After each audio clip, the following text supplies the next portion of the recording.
Air dia biru Pantai Penunjuk Kijang ni antara pantai awam yang paling cantik lah. Kita tengok sikit air dia dekat-dekat.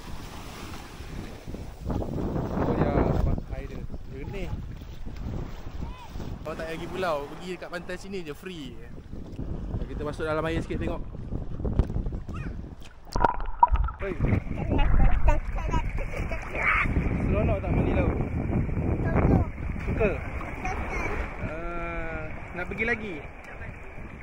Nak pergi lagi? Air memang jenis macam pergi pulau.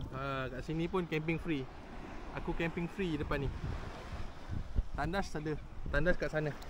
Korang kena kau team lah dengan orang yang jaga tandas tu, sebab dia buka siang je, malam dia tak ada. So kena kau team dengan dia macam mana nak guna tandas malam. Tapi satu je yang aku respect aku respect orang-orang Terengganu yang datang sini. Dia orang semua bersihkan kawasan ni. Dia orang tak tinggal sampah. So tak nampak lah sampah-sampah tu merata-kata kan. Dia orang ada sediakan juga pondok-pondok batu percuma lah, pondok awam. Dia kata dekat pantai sini memang kawasan awam lah, dia tak ada berbayar.